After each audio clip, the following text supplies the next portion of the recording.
You know what's funny though is based on the cards that we've put into play here, you wouldn't even be able to guess that this was a budget amulet list. It just looks like a normal amulet deck. It is just a normal amulet deck. It may not have all the powerful cards, but it still does all the powerful things. Yo! We've actually beat Yawgmoth? Are you kidding me? Okay, I'm liking the way that this is going. Whew. I did not expect that to work. Sorry for breaking your eardrums.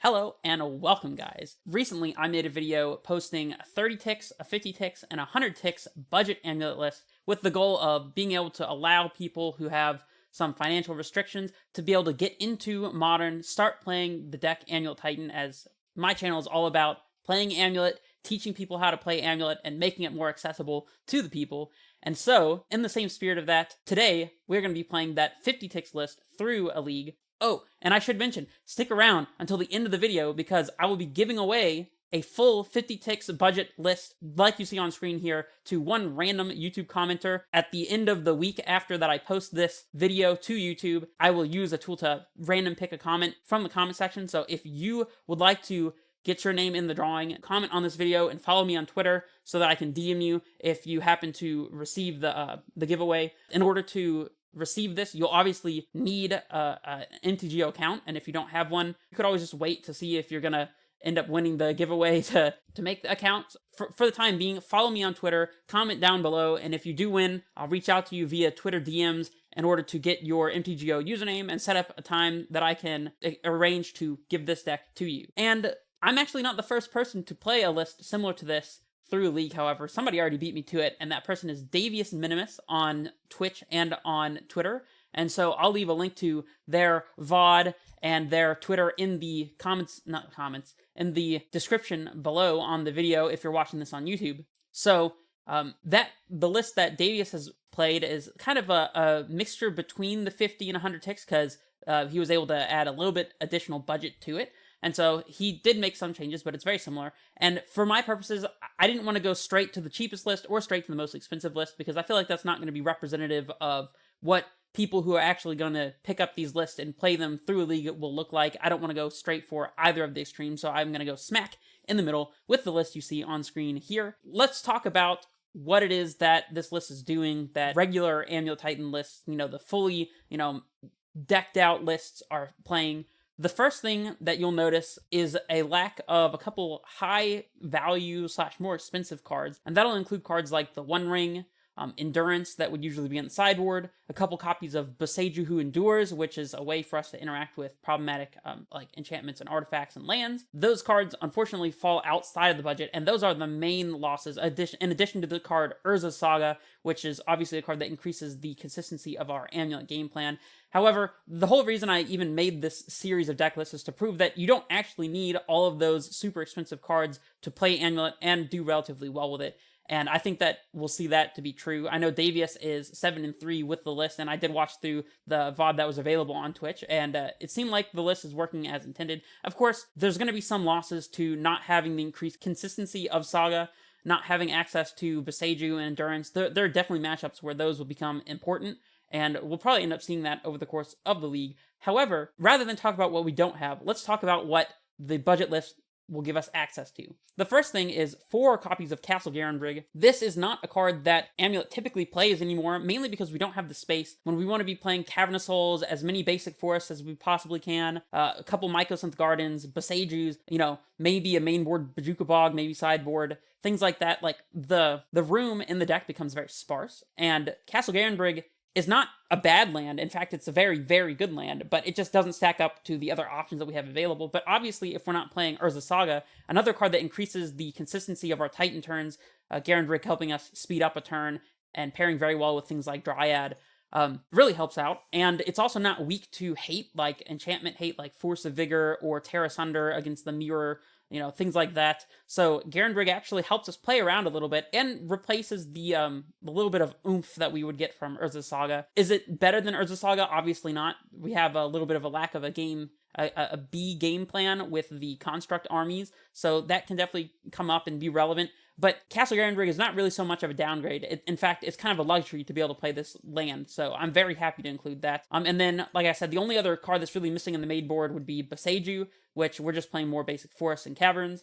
It would be great to be able to squeeze one Boseiju into the list somewhere just as a tutor target, but Boseiju is currently 20 ticks on Magic Online. So, and then the One Ring, which I think that you can easily play without the One Ring. Just straight up swapping One Ring for 4 Explorers helps you try to maintain that threat density with your Cultivator, Titan, and Summoner's Pack, just being able to try to cantrip into them. And there are some cases where not playing the One Ring does help, but generally the One Ring would be better just because it forces your opponent to have an answer like a Sheoldred, Bowmaster, Leyline, whatever. But Explorer just doesn't bother with any of that, and against Hate, Explorer being a 2-mana way to continue ramping and pull an extra card can be very good in some matchups. It's also very slow in other matchups, so we'll frequently be siding it out. But being able to just play the classics of Explorer and Castle Garenbrig is definitely a benefit. And then we see very sweeping changes in the sideboard. The first card that probably will immediately pop to mind is 4 Terra Sunders. However, if you follow Amulet content, you'll know that Terra Sunder is not that particularly unusual for the Amulet list to be playing. A lot of Amulet decks have been, at least recently, especially with the advent of the One Ring, playing 4 Golgari Rot Farms and some number of Terra Sunders in the sideboard, and this is no different. The only reason that we're playing more than the typical 2-ish that you would see in an Amulet sideboard is because we don't have access to Boseiju, so we can use Terra Sunder in the mirror against Leyline Binding. There's a ton of applications for Terra Sunder, and so we want to fully max out on that card, and in addition to that, Terra Sunder also, with the kicker of being able to exile any kind of non-land permanent, lets us have a way to deal with really problematic things that otherwise we usually wouldn't have an answer to, particularly things like Elish Norn or Ashiok Dreamrender, which doesn't see as much play anymore, but Elish Norn is definitely a big one. Hitting a big Murktide Regent as well, if you kick it for 4 mana, can also come up, so we'll definitely be making use of Terra Sunder very well in this list. We're also playing 2 copies of O-Stone. This is another holdover from a typical Amulet list. This will help us beat the Magus of the Moon, Blood Moon of the World. It'll also help us deal with 4-color control, as that, in particular, Oblivion Stone is very good against that particular deck. We're also playing 3 copies of the card Ratchet Bomb. Ratchet Bomb is a bit of a unique one. It's one that I've played in the past. It's replacing Engineered Explosives here because Explosives is 10 ticks, and you could potentially swap out Ratchet Bomb for a singleton Explosives just to be able to get with Tolaria West, but in general, I find that the overlap between Ratchet Bomb and Explosives is typically pretty large. The biggest place where Ratchet Bomb being worse than Explosives really pokes its ugly head is against decks like Hammer Time and Hardened Scales, where you don't really have the luxury of an extra turn to be able to tick up Ratchet Bomb and then sacrifice it on 1. However, that comes at the trade of being much, much better against decks like Creativity, where you can just play a Ratchet Bomb, and then from that point on, as long as you have a Ratchet Bomb on the battlefield, they can never combo, because for free, you can just sacrifice the Ratchet Bomb and deal with all of their tokens. So there's definitely a give and take to Ratchet Bomb, but overall, I find it to be a solid replacement. We're also playing 3 copies of the card Lantern of the Lost, and the 100 ticks list, this would be Relic of Progenitus, because it is slightly better because of the tap ability, but Lantern of the Lost is just a way to hate on graveyards and cantrip at the same time. It also will exile something as soon as it comes into play, so it's really good at dealing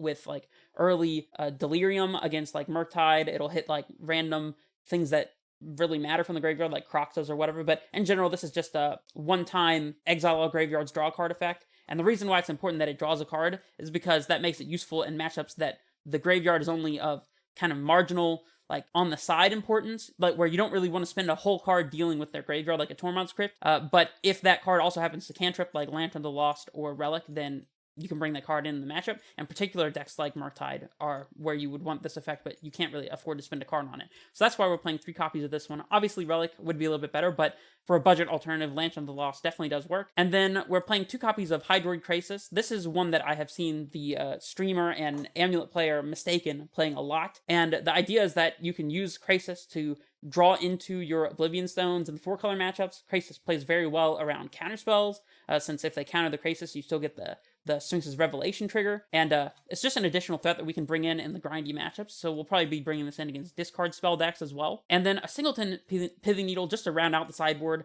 This really is a flex slot. Maybe you could use this to slot in, like, the Ghost Quarter that I think I might have already mentioned, but if not, you could use it to slot in a Ghost Quarter for the Tron Amulet matchups. But Pithing Needle is just a very versatile effect, even though we're not playing Saga to search it up, as, you know, Saga ability, as the 3rd Saga ability would usually give you access to these 1-mana artifacts in the sideboard. Even just a singleton Pithing Needle to just play and name Rin, play and name Yawgmoth. There's, like, it's just a very general usage card, and I feel like having access to 1 needle helps clear up some of the things that we would usually want to be able to deal with. Obviously, if you're planning to build this deck and put it to the test, you can make whatever changes that you would like to make within budgetary constraints. But regardless, hopefully we can do well with Amulet on a budget. And so without further ado, let's jump straight into match one. Alrighty, we are in here on the play, which is already a good omen. See what we get to work with here. The old triple grazer hand, huh? And unfortunately, Castle Garenbrig being a tapped source here is kind of unusual, but we get to play a turn 2 grazer. We have Titan mana already rolled up. We have an extra redraw and explore, and grazers do hold the fort pretty well against opponents who want to actually attack us. Like, obviously we need to top deck a Titan, and this hand's not, like, super fast, but there's nothing wrong with it necessarily. We could try to mulligan into a hand that has a turn 1 Amulet, but I mean, honestly, with a deck like this, when you don't have Urza's Sagas to mulligan into, like a typical Amulet list, you have to keep a little bit looser side hands like this just because they can get to Titan easily. So I think I'm willing to give this a shot. Like, if we mulligan and don't find an Amulet, we'll probably end up getting a slightly worse version of this hand. I mean, there's always the chance that we mulligan to 6 and have, like, the perfect turn 2, which is just something that happens with Amulet. But generally, I find that if the hand looks passable, then you should probably be keeping it in a list that doesn't have Urza's Saga, so we can always top deck an Amulet, and this hand will just immediately go nuts. So sometimes you gotta have faith in the top of your deck as well. If our opponent's not playing a super fast deck, then we'll have some more time to develop anyways, leaning on Wooded Foothills. If this is a 4-color control matchup, then having a bunch of grazers isn't great, but having a slower hand won't matter. We'd really love to see Voldaren Epicure with our grazers in hand here. And of course we top deck the Amulet like a boss. Is that a thing that people still say? I doubt it. I don't even think it's a thing that I ever really used to say. But we'll just go ahead and explore, get a grazer into play, set up for a turn 3 Titan here. So I guess we'll go Castle, Grazer, and Cavern on Beast, and just like put infinite roadblocks, and then we just need to top deck a Titan, a Colossus, Summoner's Pact, you know, something like that, named Beast here. Yeah, I mean, this is exactly what I was talking about keeping hands that just look relatively passable, because even just a simple draw can get us there pretty easily. So I think I'm just going to go ahead and throw all the grazers into play, get as many blockers in play as possible, just get all of our lands out. And I guess here we'll name Beast to fix for Cultivator Colossus, although we have all of our green covered. I just don't expect our opponent to even be playing counterspell, so it doesn't really matter. But right now we just need to draw a Titan or a Summoner's Pact. In situations like this is where not having access to the One Ring could pop up, because in a typical Amulet list, you'd be able to top deck into the One Ring to help you find more threats going forward in the future and buy the extra turn of protection. Whereas we have fewer live top decks, which is one of the reasons why One Ring is typically played. But we'll just see if we can manage to spike the Titan or not.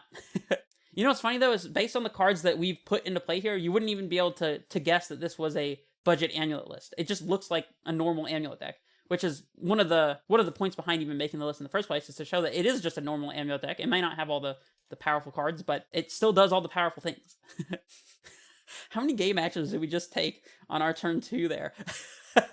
We played our whole hand and have, you know, effectively 8 mana's worth of lands in play. On our turn 2, is that what it was? Opponent has Ovalchase Daredevil in their Epicure deck. Didn't expect that one. So this is more of a Asmore food deck.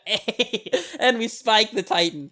Oh, wow. Okay. Well, if we're going to keep drawing like this throughout the whole league, then we'll do very well. How about one Titan right off the top, just as it was intended? We'll set up Valakut and Slayers. Let's get all of our eggs in a row here. Ducks in a row, eggs in a basket. I don't know what I'm saying. And we win. That easy. Is what it is. Okay, so we're playing against Asmore food, probably. So Ratchet Bomb hitting the zeros is going to be very important, I would say. Debatably, O-Stone could be good. Oh, Pithing Needle naming Asmore or like Saga or something could be very good as well. I'm not sure if this is a Terra Sunder matchup. They could have like Alpine Moon, but probably not Blood Moon. Like Terra Sunder hits Sagas, but we don't really care too much about Saga. We mainly just care about Asmore itself. Even O-Stone is probably better in that case, but I don't know that we need it. Same with Krasis. If I knew that they were playing like discard spells, maybe a Krasis would be more interesting, but probably not. Bog. I guess they could be playing like a Reanimator deck, like a Grizzlebrand Reanimator type strategy, in which case Lantern of the Lost wouldn't be the worst, but like otherwise it doesn't do much. I think I'm going to err on the side of they're just playing a typical Asmore list, and then we'll pivot if we see things that don't line up with that. Could have Ragavan, I don't know. I don't really know how to sideboard against our opponent because I don't really know what they're doing. They have Epicures, and they have food shenanigans. Well, one thing's for sure is we probably don't need Cavern in this matchup. Although it is an untapped green source, so maybe cutting all of them is not necessary, but definitely trimming. I think we can trim on at least one Grazer, and then we'll make a change if we see Ragavan and need to have blockers, but I think trimming Grazers is going to be good. Explore will help us draw out of discard spells and find the missing pieces, so I think we want to keep Explore here, and I think we just run it back. Colossus is a bit of a question mark, but I think it's fine. It'll help us play around Asmo, that's for sure. We have a very good hand, except for the fact that it has stupid Slayer Stronghold, but, you know, can't have it all. We probably will lead on Slayers here as well. So we get to go Slayer's Amulet, Bounce Land, Dryad, have 2 lands in play. Then we can go Land, Colossus, and draw at least 2 cards. I mean, we're definitely keeping this one. Never mulligan this one. Is there anything we need to play around? Like, think about not playing Amulet or Dryad out? I don't really think so. Because just not playing around it just makes this hand a lot slower. So we're probably just supposed to slam the Amulet on one. Maybe we don't show them the Mycosynth immediately, so they don't know that it's important to kill the Amulet. I mean, if they had something to kill Amulet, they probably would anyways, but see if they have discard spells. Stomping Ground again, huh? Epicure again. Ratchet Bomb will help us insulate against Asmore a little bit. Let's lead on Stronghold Amulet. Just see what our opponent's up to. Cracking Blood Token again. This is the same opening they had in game 1, although I don't know if they fetched or not, but and there's a Saga like we were anticipating, Cookbook. So they're definitely doing food stuff. So far, no Asmo, though. I mean, it's not impossible for us to just want to play Ratchet Bomb here, but another Dryad. Interesting. Well, we're definitely playing one of these, and definitely picking up the Slayers here. Now, the question is, well, if we play the Ratchet Bomb here, then we don't actually have mana for Colossus, so I think I'm inclined to wait. We'll play out the Mycosynth so we have the option to copy Amulet if we want to. I don't think we need Ratchet Bomb immediately. Even if they were to have Asmo and kill our Dryad here using 2 food tokens, they have Eldrazi Conscription. When did this get in the graveyard? Enchant creature, plus 10% trample and Annihilator 2. So this is, I forget the name, there's like a 3-mana card that can attack and reanimate an enchantment attached to it. Well, we really wish we had Dismembers in the list about now, but unfortunately Dismembers are a little out of budget for the 50 ticks list.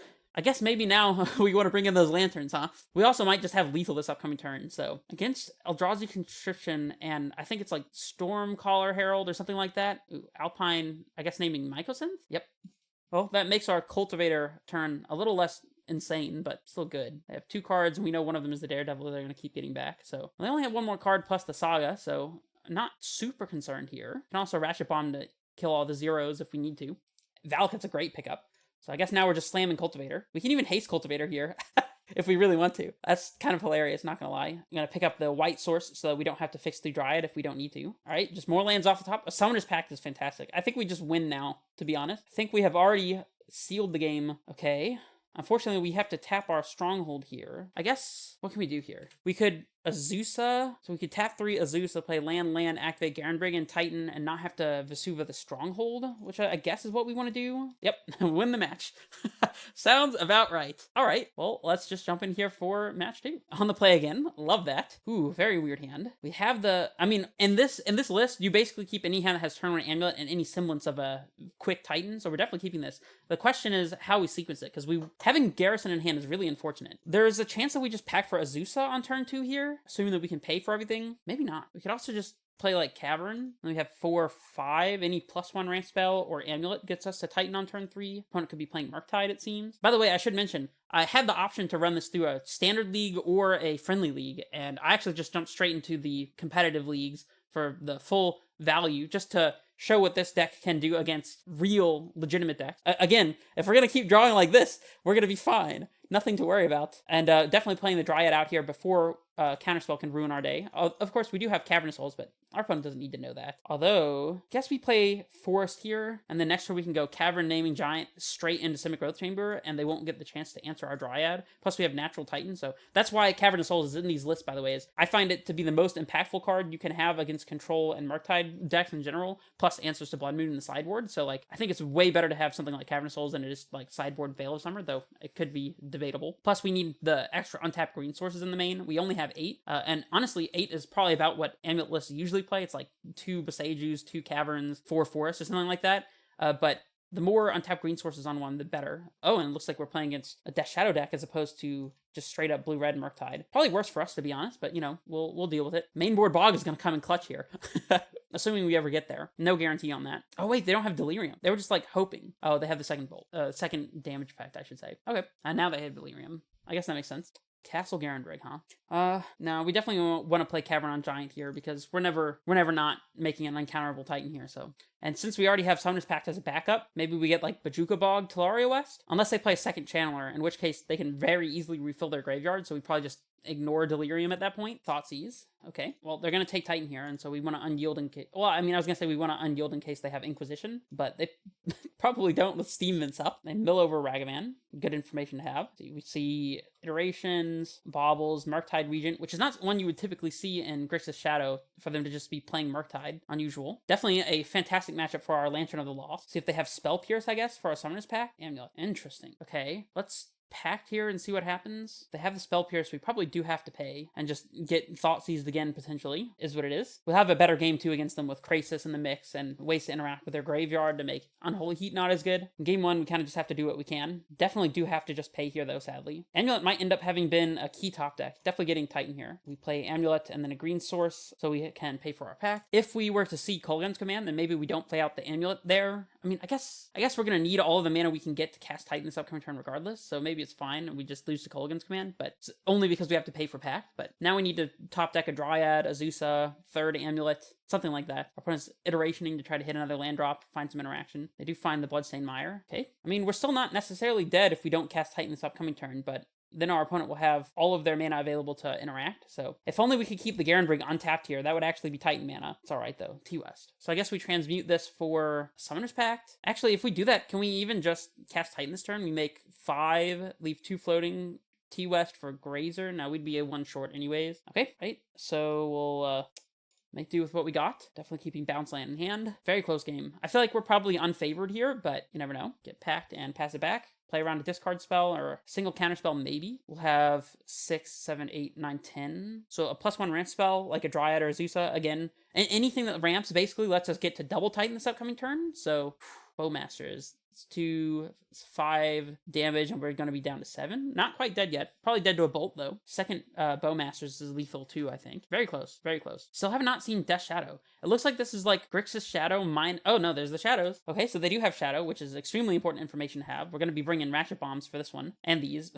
This is going to be one of those matchups that's going to be really hard to win. Grixis Shadow is one of our worst matchups. It's not the worst matchup by any stretch, but it's always very tough because they have lots of disruption, and they have fast clock. So, okay, I guess we're just gonna, slam Titan and hope it works out. I guess our Titan is guaranteed to resolve. We probably can't beat a Unholy Heat. Maybe if we pack now and see if they have the Drown to counter it. Let's pack now and see if it's gonna resolve, because that'll inform what we get with our Titan trigger. Because we could get like a second Cavernous Souls or Vesuva Copy Cavern. Yeah, we do have a second Cavern. We could also go for Colossus. We just slam Titan, get Let's see. We activate Garenbrig, play Titan, leaving 1 floating, using the Cavern. We have 1, 2, 3, 4, get double Bounce Land, or Bounce Land Cavern is 7. So we could make an uncounterable Colossus here. I think that's what we're going to do. I think it's better than the alternative. I think it gives us the best chance of beating a Unholy Heat. And because we're going to be casting Colossus, we actually just want to pick up the Growth Chamber here, so make our Giant uncounterable. We're going to get Bounce Land, Cavern, naming Beast, and slam Cultivator. And I guess if they have Dress Down, we'll just lose, but we were losing to Dress Down regardless. This is going to be an interesting game. I guess,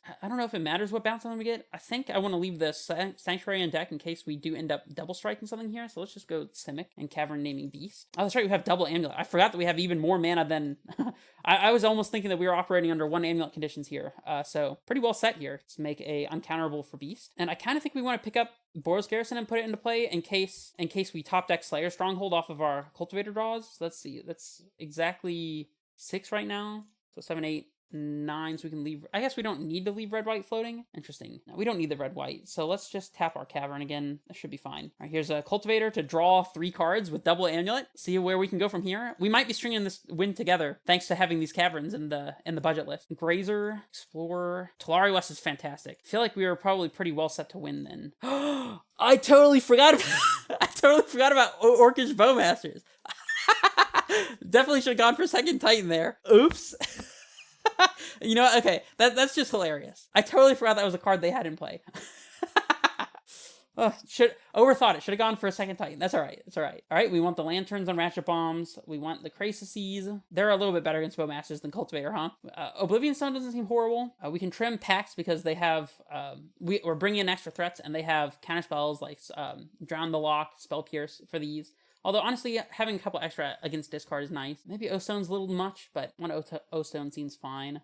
We probably don't need Garenbrig as much. You can trim on Garenbrig. Oh, what are the cuts? It's like we have too many cards here. I feel like we can trim 1 Amulet as they're really dead in multiples generally. Except for playing around like double counterspell or something, but probably not going to come to that. And they're also bad with O-Stone, so we can trim more on Amulet. Maybe not that much, though. I don't really like trimming below 3, I think. Azusa is bad against removal, but it also ramps and blocks and trades with Ragavan, which I like. Maybe 3 Ratchet Bombs is too much. I really don't know. From another Garen Brig, from another pack, from, I guess, some Mycosynths because we're trimming on amulets. I feel like O-Stone's gonna be good. I guess we'll just trim another Garen Brig. I think Mycosynth is vaguely better than Garen Brig. Okay, let's not forget that the card Orcus Bowmasters exists. This hand is fantastic, by the way. Lead on our amulet before it gets discarded here.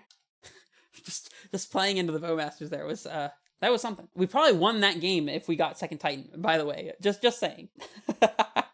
Oops. There's Ragavan. We will block. We will most certainly block. And probably leaving Bounce Land in play here, especially since we have Garen Brig. Valakut's an interesting one. I think we just hold on to the Explorer so we can continue to make mana progress next turn. Guess we play Castle to represent us having Bounce Land into Titan so that they have to think about playing around it. DRC is fine. Do they have another land? That's what I'm curious about. Are they hoping this Ragavan would connect? Mill over Bolt? Makes sense. They do have the land. Do they have the Fatal Push too? Looks like they do. Looks like they have the Fatal Push. A Thoughtseize. That's not as bad as Fatal Push, actually. Obviously, we'd rather keep this Krasis, but, you know, do what you can. If we just top deck Titan here, we basically just win on the spot, so that's a thing. Already have Delirium. They bobble us after Thoughtseizing. I mean, they were probably going to take Krasis no matter what, but all right, we're going to lead on Explore here to see if we top deck a threat. We don't. We'll play tap land out. Oh, wait. Don't want to yield. That was bad. All right, next turn we can start getting Valakut triggers for whatever that's worth. Assuming our Dryad is still in play by that point. Might be right to just take a hit from Ragavan so we don't lose Dryad to Bolt at this point. Lantern would be a good top deck here, since we could just immediately cycle it. It's a redraw plus interfering with their graveyard, whereas something like Tormod's Crypt would be horrible. Alpine Moon for the Valakut. Okay, well, we could still top deck a threat here and still just win, even without Valakut triggers. So just Titan Waiting Room once again. And we have 3 Explorers as redraws, 3 Lanterns that do something similar. Even O-Stone's not bad here. I'd rather trade my Dryad for their board, I think, at this point. Especially if they just kill it. Death Shadow. Definitely would trade an O-Stone for this board, for sure. Alright, Titan. Any good draw. Any good draw. Hey, there we go. That is a good draw. Let me tell you, that is definitely a good draw. Bang. So what is the best thing to do with this Titan since they have Alpine Moon out? I mean, obviously, one of the best things to do is attack, right? If we do attack and they block with Shadow, we're basically just putting all the damage on Shadow because it'll grow if we do any damage to them. We could math it out, but so if we get Garrison Slayers activate, we can play a land since we haven't played land for turn and then be able to double strike as well. They might just be dead to double striking. Probably good to do the actual math though. So, okay, so if we have 12. If we double strike, we have 12 damage. No, wait.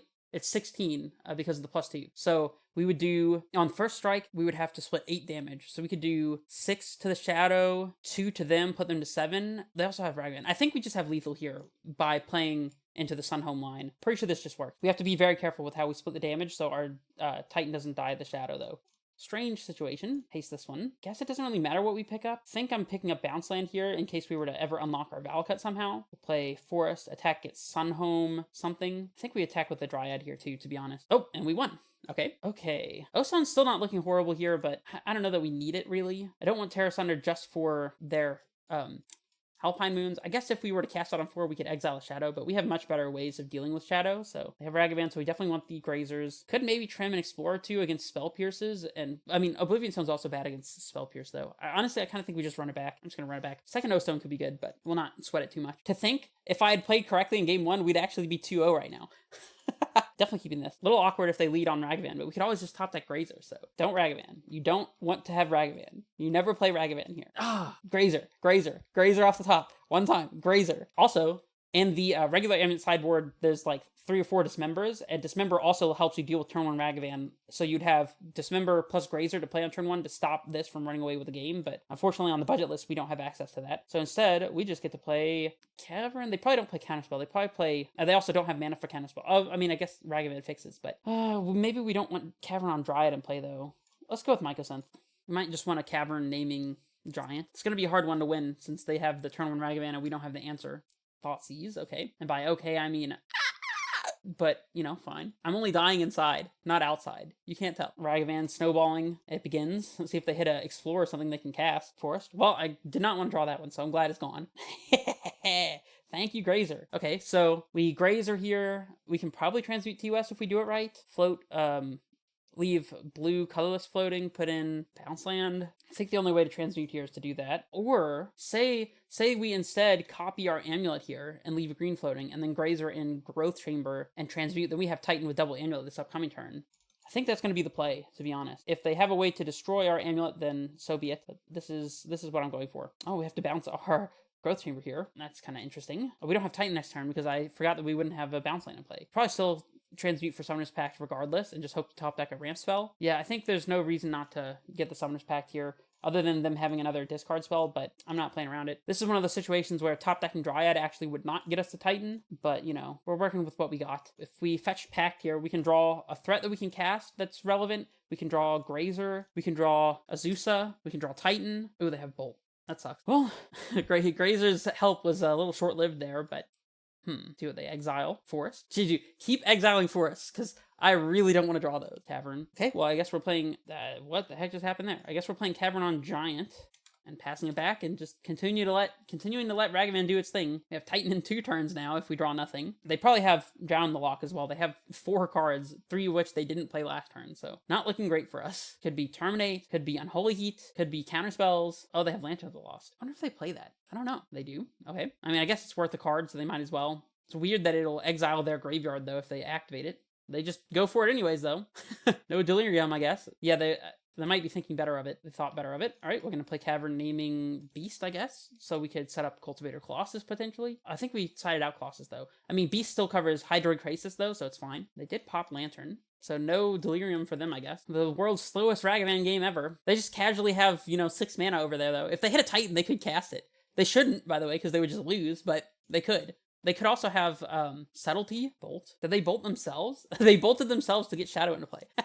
Double Shadow, my bad. Okay, probably dead. Feels very dead to me. And by dead, I mean not them, but us. We're probably dead here. I'm going to cast Summoner's Pact, and they're going to counter it, and then I'm going to play a land like Forest and pass back. Did that just resolve? Okay, I mean, they definitely have the answer to our Titan here, right? They better. We will find out very, very soon. Making this uncounterable for sure. Picking up the Cavern on, I want to say Giant, probably? I don't know. We'll see what happens. Terminate. They could have a lot of things here. There's also a world where we transmute for Explosives on one. Oh, not Explosives. Dress down? Fine, I guess. And by fine, I mean, but, oh, now we just died a Pact. We're just dead to Summoner's Pact. Okay, I guess Dress Down was pretty good there, huh? What would we have drawn? Another land. Alright, well, unfortunate. We only lost that because of the misplaying game 1 against the stupid Bowmasters, but that's alright. Hey, the fact that we even stood a chance of winning, I mean, that's pretty good, right? Not having Ring, not having Urza Saga, and still being this close to beating Grixis Shadow, one of our harder matchups, that's a pretty good sign, right? Finally on the draw. Not that that's a good thing, playing against Magic Tonga. I feel like I just recently played against this player, but I have no clue what it is that they were playing. Not the most fantastic hand. I think this is going to be our first mulligan, unless we mulligan a different time. If we had an untapped source, we do get to turn to explore, but it's just very slow. We can mulligan this for sure. Hand's way better. We'll keep it. Now, we're probably bottoming the Summoner's Pact. If I can ever get my hand to range. Yeah, definitely bottoming Summoner's Pact. Now I gotta fix this, make sure this is lined up like that. Hey, a land is not bad. Still leading on Grazer. Breeding Pool makes me a little conscious of the fact our opponent could be playing Living End. Yep, there's Street Wraith. Living End. So this is not going to be a fantastic matchup. I mean, we have a fast Titan draw here. Just gotta hope it's good enough. I mean, they're on the play though as well, so we probably just can't win here. Uh-oh, it said my OBS went down. Well, I'm still recording, so y'all will have to deal with it, I guess. We'll play Dryad and Castle and pass back. Well, they have all the lands. Just see if they have the Living End. Street Wraith and Living End. Cool. I see that we're back. Okay. Let's see. This looks pretty lethal to me. That's 6, 12. Yeah, this is lethal. All right. I mean, I guess we can explore here and see what we find, but not a lot of hope here. Yeah, that is not going to do it. All right, so this is going to be a matchup where the lack of endurance really, really shows. But we do have tools. We have Oblivion Stone, we have Lantern of the Lost, and we can always just go to discard and pitch one of these bad boys to make their living ends a lot more complicated. Against them, we can trim a Cavern. Explorer is kind of slow against them, but it's actually not the worst, especially if we're on the, turn 1 pitch a creature plan. We don't have to worry about trimming Sagas against Force of Vigor. Man, what do we even want to cut here? Summoner's Pact is good. Actually, it's not as good since we don't have Endurance to pack for, so we can probably trim packs. Not too heavily, though, because they do have Grief, so we want to be cognizant of that. I think it's just more Caverns, to be honest. Bog is obviously amazing against them. Yeah, I think it's just like this. All right, so the criteria we're looking for are a turn 1 Lantern or a creature we can discard. We don't have those. We do have a pretty quick route to Titan. We can go turn 1 Mycosynth Amulet. This is a turn 2 Titan if we draw it off of Explorer or for turn. It's not going to be great against their forces, but, I mean, I feel like we're supposed to keep this. I mean, if we mulligan, we're basically just looking for Lantern, so I don't think we can afford to mulligan here. But we definitely lose to a lot of things in this situation. They don't have the Force of Negation, so that's that. They could still have Force of Vigor. See what they lead on here with their Steam Vents. Cycle Pass. Grief. Oof. Man, that's really bad. They take our sword, now we don't have our turn 2 Titan. Dryad. Okay. Interesting. So if we bounce and copy Amulet and go for the Grazer, they can force us and send us back to the Stone Age, which I don't love. I think we're just going to put this into play, slam a Dryad, and play our Mycosynth back out, and maybe even Grazer immediately. Well, the question is, do we want to play Dryad into a potential living in down the line? I don't feel like we have a choice, to be honest. I just don't feel like we have a choice. And then we can play Mycosynth, and I guess we hold the Grazer since it'll do much bigger things with Amulet in the future. We could tap this for green using Dryad ability just to Grazer out Forest, but I don't really see a reason to do that, so okay. Still no threat. Guess we're playing Forest, attacking with Dryad and passing. Yep. Not looking like a game we are particularly likely to win here. They have to living in now, so not having the Valiant Outburst is very good for us. They get to grief away our Grazer. I guess maybe for that reason playing out Grazer would have been a good idea, but we're just going to go ahead and copy this Amulet now. And now Titan off the top lets us get back into the game, but only if we draw it. We could also draw Colossus here. It would only draw us one card, but... Or we could draw nothing too. That's fine, I guess. So it's 15... 19, yeah, we're just dead here. Unfortunate. That is how it goes against Living In, though. Next card, Amulet. Yeah, we weren't getting there in time soon. That's all right. We'll just hop in here for match 3. Yep. Getting paired into Grixis and punting away a game, costing us the match, and then getting paired into Living In, which is one of our worst matchups. Not the best look, but, I mean, I don't feel like it's showing any particular flaws or weaknesses in the deck. Sure, if we had Endurance, we might have had a little bit of a better chance against Living In, but we also might not have drawn the Endurance, so... Just like we didn't see the Lanterns in the match that we literally just played against Living In, so it is what it is. Grief is a good card, what can I say? All right, on the play against the Tunneling Cat. So Tunneling Cat usually, from my experience, plays Tron decks, but I think more recently they've been dabbling in some 4-color decks. His hand's very weak, no ramp, way too many lands. Sunhome in hand is not hugely an issue. Bajuka Bog's not great. I think we just mulligan to find something that has slightly more action. Well, this has more action, but none of the early ramp variety of action. I think we're going to 5. Okay, I guess we're forced to keep this. Bottom, Redundant Titan, and a Cavern, only because our castle will be entering untapped with our forest here, but we're going to play Cavern out. Not Cavern, a castle on 1 anyways. Might come to regret bottoming the Cavern, but we just don't know what we're playing against. Misty Rainforest. It's probably a 4-color deck. Overgrown Tomb? Oh, Yawgmoth. Okay. Well, this hand is not the worst against Yawgmoth. It's very, very slow, though. Gonna play out the forest and keep our bounce land in hand in case we were to top deck an Amulet. Couple turns away from Titan here, sadly. Might have to pack for Dryad, Hindlehaven, and another Undire. They're right on schedule to potentially kill us on turn 4. All right. I guess do we even pack for Dryad? I think we have to. We'll just go ahead and pack for Dryad if I can ever find it and click it. Play out, I guess, Sunhome because we could top deck Valcut and get at least one Valcut trigger. We have to survive another 2 turns, pretty much. Harder than it sounds. Thank you for the follow. How's it going, Davius? I unfortunately punted a match away to Grixis Shadow by playing a Cultivator into a, what's the card? Bowmaster. They had a Bowmaster in play, and I went for a Cultivator not realizing what was about to happen, and then I lost. All right, we'll just take our damage here. Yeah, and then we lost to Living End, of course, because Living End is a horrible matchup, so let's pay our taxes here. I mean, I guess this blocks, so we're going to use it, and we'll pick up and replay Forest. Yeah, we'll just replay it. Unfortunately, I'm playing the 50 ticks list that doesn't have access to Dismember, and Dismember is the most important card in this matchup specifically, so we're going to have to try to do with what we can. We do have Oblivion Stone, which is interesting in the matchup. I don't know if it's good enough, but it does something. Getting paired into 3 of our worst matchups, Living End and Yawgmoth are almost unwinnable for Amulet, and Grixis is really, really bad. Those are 3 horrible matchups. Not the best back-to-back-to-back pairings. Hey, I watched anyways. There was a little bit of an echo on that, but it wasn't unpalatable at all. All right, so they get to draw here. In order for them to literally kill us, they have to have double endurance. They're not, I was going to say they're not going for it, but they can always just reset these, so it doesn't really matter. I was going to say, though, if they have double endurance, they can, like, cord for 2, but even if they don't, we're probably still dead here because they can just grist away our Titan, so maybe if we draw Amulet, we play Amulet, play Titan. I don't think Titan does enough here. Probably just dead. I mean, I guess there's a chance they miss. Oh, I did not mean to yield priority. That's right. We weren't able to attack this turn anyways. So let's play Titan. I guess we're setting up Dryad for next turn and just hoping it's good enough. Even though they probably will build out a board that can easily kill a Dryad. Yeah, I don't really know. I think setting up Dryad is our only real option. I mean, I guess we could also, like, transmute for something else. We'll play Vesuva, copy Simic here, and try to get as much mana in play as possible. We could still top deck a Amulet, and maybe do double Amulet type things. Probably just dead here, though.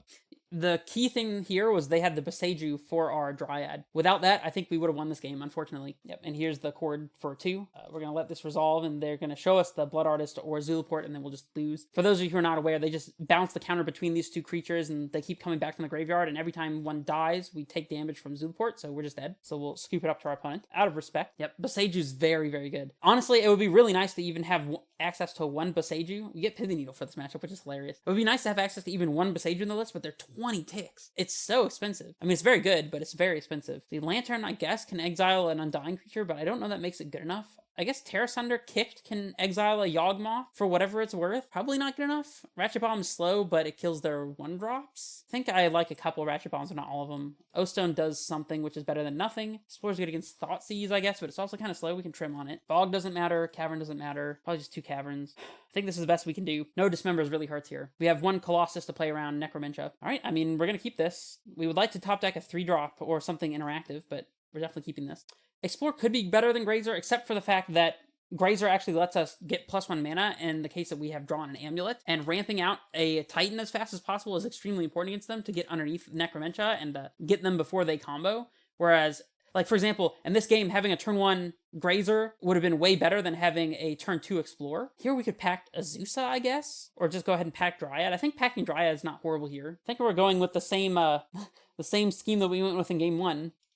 For example, if we had Explore here, we couldn't play a turn 2 Dryad, but Grazer lets us turn 2 the Dryad, which is important. In general, in the fast matchups, you want Grazer, and in the slow matchups, you want Explore. So, like, against, like, 4-color or, like, a control deck, you want Explore, and you can cut Grazer, but against, like, combo decks or, like, aggressive decks, you want to cut Explorers and keep Grazers. I like to keep in a couple Explorers against decks that can play Thoughtseize, just because the redraws are important for threat density, but it's not a big deal. Okay, a land is actually not bad here. We need something to go off with our Cultivator here, so we want to go ahead and play out our second land, since we're going to have 7 mana for the Cultivator anyways. I guess our best top deck is another bounce land or something.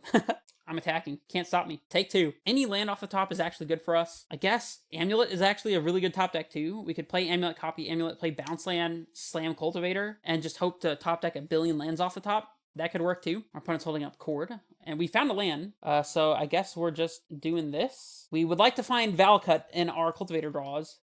Yes, so I did notice your comment about the number of untapped green sources, and one thing you'll find unusual is Amulet usually only plays about 8 untapped green sources. I am one of the people who likes to try to add as many as possible, up to like 10 or 11. I like to play even up to like 6 basic forest in a fully fleshed out Amulet deck, but the truth is it's just really, really hard to make a room for additional untapped sources. In fact, the reason why we're playing a 5th forest and 3 caverns is because I wanted to have at least 8 untapped green sources. So you're absolutely right, but it's also really difficult to get up to that. Of course they have Bowmasters. I mean, we're going to draw anyways. I just don't care. We have to find something, get something going. Maybe we don't draw until the point that our Dryad is dead, but oh, well, there's a Titan. Do we stop there then? No, we'll take one more. We'll take one more. And by take one more, I meant take one more Primeval Titan, of course. What else would I possibly have meant? We pick up, I guess we leave Mycosynth in play. Just pick up land, maybe a bounce land for shenanigans purposes. I'm okay with that. And we'll just go ahead and play this out. Here we go. Don't kill us, please, and thank you. So we're looking at another Chord here. Do they have something at instant speed that can kill our Dryad? That's the question. I guess we'll find out. We can haste Titan here. Guess at this point, we're definitely not using Mycosynth. I mean, we're just going for the Valcut kill, I think. And if they have Boseiju or Chord for Rexage or something crazy, I guess they can even Chord for Yawgmoth here. They have to have second Chord, though. Which, I mean, they definitely have it. Otherwise, they wouldn't be doing nothing here. Maybe we just go for the haste, then. Let's see, they still need any number of Undying creatures. They have no Undying creatures in play, so I think I'm actually just going to haste the Titan here. I would like to attack. You know I would like to go to combat and swing with some bad boys. Not attacking with this one. Here comes the Chord. Oh, go for the throat. Well, excuse me. Okay. Well, at least I didn't hit Dryad. Still worked out better for us. Attacking with Cultivator for sure. Draw with Peatland. Okay. I kind of thought there was going to be a second go for the throat when they tapped the Dryad Arbor, but, you know. See. Do we play the Grazer? I kind of think... No, we have another Titan, so we don't really need Bounce Land in hand. Although, I guess Titan can get double Valcut for us. Although, we're probably hasting Titan regardless. Unless they have another go for the throat.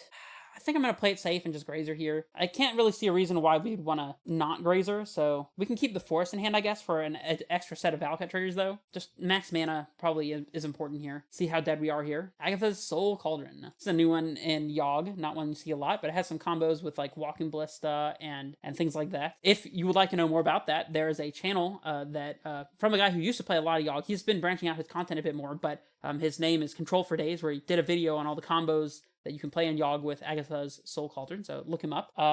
In the meantime, let's just, kill our opponent. How about one Primeval Titan to the stack? We can get double Valakut and then haste our Titan even as well. Okay, we got a game against Yogg. We'll take that. We'll definitely take that. Still not really thinking Lantern is going to be the play here. Maybe a Krasis isn't bad. Maybe it's better to just not have Ratchet Bombs at all and just play like Krasis and Explore, just to increase our threat density. I feel like Ratchet Bomb is also especially bad on the draw. Yeah, Yogg wouldn't have done too much, but I mean, hey, it doesn't have to do that much if they can get a combo going, so...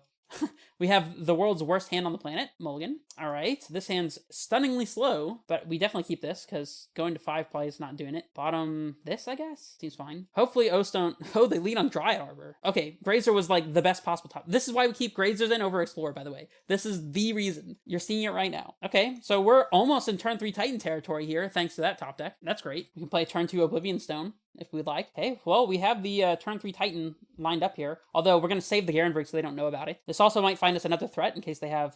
Okay, I guess Explorer's not great against Bowmasters, but, whatever. It's just one hit. We'll take the hit. Amulet off the top one time. Bounce land is fine. Okay, so I guess we're just playing Mycosynth. The next turn we can either Titan if we want to, or just slam the O-Stone. Based on their draw, it's looking like O-Stone might be a little more impactful. We just have to hope they don't have Beseiju. Maybe we just play O-Stone Rot Farm this upcoming turn. We'll see. Krasis is super slow, but when you're bringing it in, it doesn't matter, because you're bringing in Krasis only for the slow matchups, or matchups that involve Necromentia, like the matchup we're playing. But, like, Krasis is for the grindy decks that you need extra slow card advantage threats, so interesting. So if we go for Titan right now, we can just set up a Dryad kill next turn, and it'll ramp us into play and activate O-Stone all in the same turn. They still need Yogg plus a creature. The fact that they miss on land is actually huge for us. Or maybe they didn't miss on land. I think they went 1, 2, 3. The fact that one of their lands was Arbor and slowed them down a turn is really big for us. We're seeing the power of Castle Garenbrig here. I think we're going for the Titan. Although I guess if we pack, let's see, hold on, let me do some calculation. So we pack, play Titan, get 2 lands. We pay 4, we have 3 total, so we can still play Dryad, but if they have removal for Dryad, we're dead. Whereas if we play O-Stone here, they have to have exactly land, 1-drop, like, Chord, and even then we're not necessarily dead. They can still draw back up to 7, though. But then if they have anything to kill Dryad, we just lose. Whereas if we play O-Stone now, we only lose to exactly Beseiju. Although we still have to get to Titan after that. I think I'm going for the Titan. It's close, but they might even just go for a Grist to kill the Titan as well. And here we get Valakut. Maybe it's just double Valakut, to be honest. I think it's just double Valakut. Pass back. Lose to Mages of the Moon, I suppose. TUS is going to be too slow, plus we won't have the blue. Like, they're going to kill us within the next 2 turns. Yo! We've actually beat Yawgmoth? Are you kidding me? Okay, I'm liking the way that this is going. Whew. I did not expect that to work. I'm not gonna lie. Sorry for breaking your eardrums. Shout out to Arboreal Grazer, man. Thank you, Arboreal Grazer. Yeah, usually it's really hard to beat Yawgmoth without dismembering your sideboard. So, on the play for the final match, love it. Ooh, great hand. Fantastic hand. Delicious hand. This is a turn 2 kill. I only just realized this hand actually kills our opponent on turn 2. I hit 6 and it's not yielding, so I guess I'll just have to... Okay, there we go. Now it works. So, I mean, we're about to execute the turn 2 kill, so... Unless our opponent is holding up Spell Pierce. Actually, we beat Spell Pierce here, because we don't need to cast the Summoner's Pact at all. So, I'll just show you guys exactly how it works. We play Simic Growth Chamber. We're going to leave the green floating, and we're going to copy our Amulet here. And we go ramp into Titan, pretty much. So, we'll copy here, pick up the Simic, play Grazer, see if they have Stern Dismissal or whatever it is. Are they just getting tap land here? Please get a Triumph. Yes! I guess they could have Solitude, but you know what I think about Solitude? Not a whole heck of a lot. Gotta make sure I'm not yielding to my amulets. Alright, so we made 4 mana. Now we play Azusa. And we play... I guess we can even play Garenbrig here just to keep a land in play, but we can also pack for Colossus and go Colossus into Titan, which I am a pretty big fan of, so... Honestly, there's no way we don't just win here. I think going for Colossus into Titan is slightly better, because we could draw another Titan that way and just haste double Titan. I think Colossus into Titan is going to be better. There's also an argument for going Titan into Colossus, but we already have Titan mana floating if we just like literally hit 2 non-important spells. So gotta move this out of the way because it's annoying me. And we found the second Titan, so I like this a little bit better. Yep, we're good. So we stack the bounce land and then stack all these. Resolving Colossus triggers is not something that I'm known for really enjoying to do. All right, we'll activate here, and I guess we'll float and pick up the Growth Chamber, play Titan, transmute for second Titan. Actually, we don't need to transmute for second Titan, though we can. Let's not. Let's set up Valakut, and it doesn't really matter. Okay, our opponent will make it very easy for us. Yep, they were dead. Cool, cool, cool. So they showed us the red, white, green Triome off of a Scalding Tarn. The only deck I can think of that plays red, white, green Triome is Creativity, I think. I could be wrong, but that's what I'm going to side against. So I'm bringing in Ratchet. I guess Pithing Needle's good against them too because it hits Rin and Teferi. I wasn't planning on bringing it in, but it actually does make sense. O-Stone is like weird against them. I don't think I love it. We want to bring in just a couple Terra Sunders to deal with their ley lines and their, what is it called? The Kiki Jiki enchantment. I don't know that we want more than like 2 though. Maybe the third is okay because they play 4 of those effects, but just having a dead Terra Sunder is bad. We can also kick Terra Sunder to deal with a Planeswalker though, so I guess we'll just bring it in. Colossus is probably good against them. We don't really need Cavern. We can trim 1. Don't need Bog for sure. Can trim maybe a Grazer, but I don't love it. You can trim and Explore against potential Spell Pierces. Summoner's Pact is probably good. Maybe this Pithing Needle just isn't necessary. Pithing Needle on Rin seems like it could be important though. Azusa is bad against removal, but otherwise it's like fine-ish. I think we want it.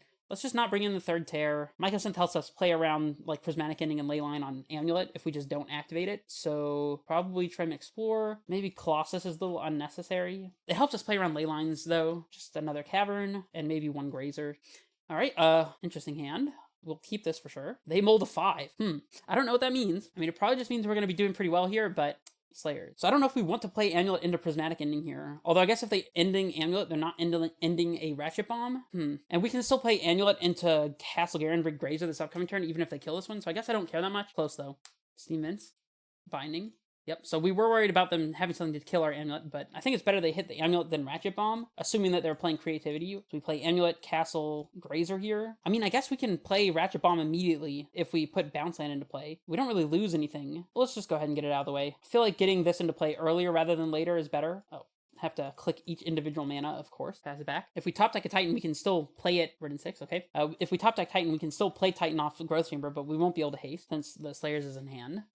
Or we could top deck the worst possible. That's cool too, I guess. So I guess we're going to transmute and pick up the castle. And again, we can Titan this upcoming turn, but we can't actually haste it next turn. And we're seeing the power of having Ratchet Bomb as opposed to Explosives in this particular matchup, because the only reason we're free to even do all this is because we don't have to pay mana to activate our bomb. If we had Explosives on 0, we'd have to be holding up 2 mana every turn from this upcoming turn to the end of time. But now we can just have Ratchet Bomb in play and do whatever the heck we want, which is not a luxury you get with Explosives. So it's one of the benefits of playing Ratchet Bomb. Okay, I assume they're just gonna force us to bomb now. Really wish we could top deck a Grazer or Zeus or something so we can haste our Titan. Yeah, we're gonna not let this happen, so I feel like that's pretty necessary. All right, and we're gonna Titan here, I guess. If only we had 1 more mana to go for Colossus. We could even haste Colossus if we did that. I think we just have to Titan though. Imagine we could haste this Titan and kill their Rin 6. Dude, just imagine. Why do we have to draw the freaking Slayers and Boros? I hate that so much. I guess we're immediately transmuting for another Titan. All right.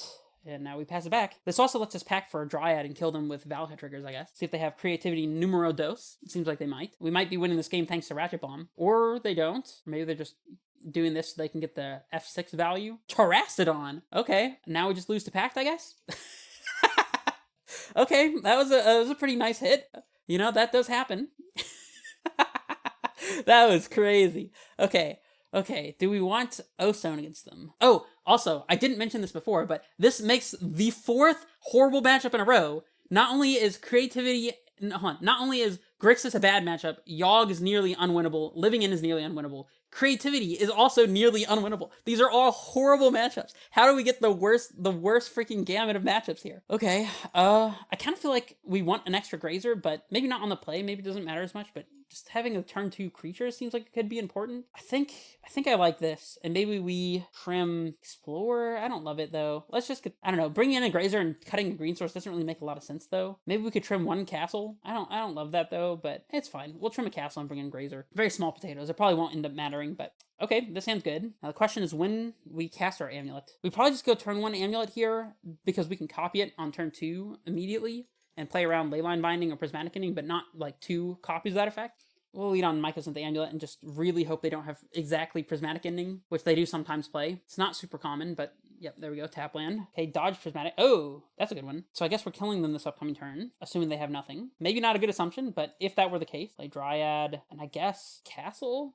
If they have pending for Amulet here, then we get to go for a turn 4 Titan with Valakut triggers. Or they could hold up a Reprieve or something. If we copy now, we're playing into them having Binding. And we're on the play, so we have the 1 extra turn, I think, that we need to just take it slow. So I'm just going to play out all of our stuff and just calmly pass it back. They might even assume that we don't have Titan here, because we didn't go for it. See if they have the Binding or not. They do. What do they target? Dryad. You got it. Do we want to copy now? I think we do. Well, at least copy 1. I don't know that we copy with the second one, though, because I don't think it really means a whole lot. Like, this plays better against, like, some crazy thing like Engineered Explosives to not copy yet. Just untap.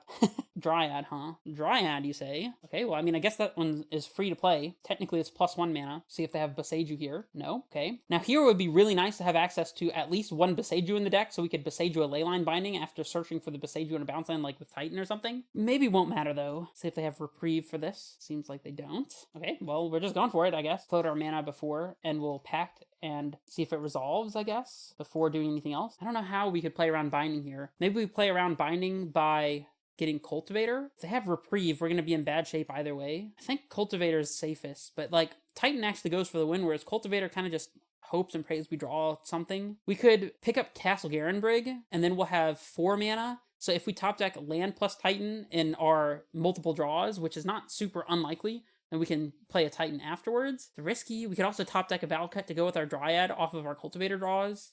I think we just have to go with Cultivator to play around Binding, unfortunately. It's not something I love. Although, we have the unfortunate truth that if we pick up Garenbrig and they kill our Dryad, then we lose to our pack. I think that's a risk I'm willing to take, though. So let's float some mana here and activate, and then pick up our... I mean, we could just pick up the bounce land. Then we lose to Reprieve, though. I don't think so. Silence? Okay. Well, that really sucks. That really sucks. Okay. Really glad I never activated this Mycosynth, I guess. Oh, I just played really badly into them having fetch land plus creativity, because now we don't have double green. Dang. Silence would be one heck of a way to lose this match. See if they have land creativity. Oh, no token. Okay, so we're not dead. See if they want to respond to this. Oh wait, no, we don't want to filter for green. We want to tap for green, thanks to Dryad ability, and say yes.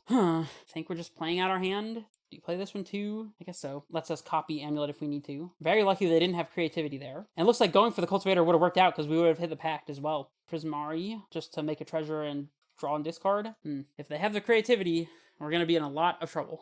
I don't know what we even do if they have creativity. I guess we discard Cultivator, because we just need Titan to go over the top. Oh, there's a creativity. And they're still holding up a freaking Leyline Binding, so probably dead here, but you never know. Maybe they don't have it. Can't copy Amulet here, unless we top deck a bounce land. Grazer. Don't think that does much. We'll see, though. Oh, wait. I guess we're gonna have to tap all these regardless. Well, hold on. I guess before doing anything, we should pact, huh? I guess the Grazer lets us get T-West for second Titan and attack with both. Okay. Interesting. So we can get Boros Garrison Slayers, then play the Boros for turn, attack, we can make them chump with the Archon. Okay, so not all is lost. Now we only have 1 Amulet, we're safe to go ahead and yield to these. Okay, we're clawing back, and I guess we just keep Bounce Land in hand here. So we double strike our Titan and force them to chump with the Archon, and then go from there. We get Vesuva copy, Sunhome, and any Bounce Land. We'll go with Simic. Very, very much a nail-biter game here. Guess we just pick up one of the Mycosynths, force them to block. Can we get there? Our opponent's at 4. Hey, we can even haste and double strike our Grazer for lethal. Persist? Are you serious? Okay. Just discarding Mycosynth here, I think. No! Alright, we need another good top deck, I guess. I guess we tap our extra Sunhome here. Alright, we need a Titan or a Pact or something, Ratchet Bomb. That one is a little too late. Are we dead though? I don't know. Do we play Ratchet Bomb? I think we just let them attack with the Archon, discard Ratchet Bomb, and still hope to top deck Titan. I really thought that when we made them chump block with their Archon that we had it. But they had to have I think they only play 1 or 2 persists too, which is insult to injury. Very, very close game. Pitch the Ratchet Bomb. Alright, we're still looking to top deck a Titan. I guess we don't want to yield here. We might want to try to copy our Amulet. Probably do want to copy. And if they have a Leyline Binding and they exile Amulet, we just don't really care that much. Don't tell me they have another creativity after all of that. They have second creativity? that is rough. Alrighty, well, we ended up at 2-3. Considering we played against 3 of our worst matchups, and then Grixis Shadow, which is a bad matchup. I mean, I don't know what to say. But I feel like one thing was very clearly demonstrated while we were playing, which is this deck just operates like a normally functioning Amulet deck. Like, sure, you don't have your rings, you don't have your Besagis, like, it's not quite as, like, super powered, quote unquote, as you would say, but, like, when I'm playing this list, it really doesn't feel that different to me than playing a stock Amulet list that has all the things. The biggest thing that it's missing really is Besaju, I would say. Besaju makes a huge impact. Even just one copy would work wonders for this list. Or maybe like a sideboard Ghost Quarter, I guess, but that's like a lot more targeted to specifically Tron and the Amulet Mirror, whereas Besaju just has wide application all over the place. So like, I think that this is a great starting point, I would say, if you're starting out on Amulet. The fact that we went 2-3 overall doesn't take away from that. Not only because we played against bad matchups, but because the deck felt consistent. We were doing powerful things. We were able to win matches, not even games. We did win some matches. If we had gotten slightly better pairings, we probably would have gone 3-2 or better. And I don't know. I just think it's solid. I feel like we made use of pretty much all of our sideboard cards in the course of this one league, which is pretty insane if you think about it. But I feel like a couple Dismembers could help. Like one Besaju could help. But all the other big fancy stuff, like, you know, up to 3 or 4 copies of Besaju, you know, 1 ring, like Endurance in the sideboard, like, you might be of the belief, and people might tell you that you must have these cards in order to play Amulet and make it viable, but the fact is that's just not true. It's just not true. And hopefully that this league helped prove that. And in addition to that, if you're watching this on YouTube, then leave a comment below with your Twitter handle, and I will randomly select one winner in a week from the day that this video is posted, and I'm going to literally send you a 50 ticks budget Amulet deck so you can get started. And I don't know, if you like this type of content, if you like my support for new and learning Amulet players, then leave a like and subscribe because it really helps me out. And I don't really have much else to say for the YouTube folks, so I will see you guys in the next league. This is Red Face Menace, signing off.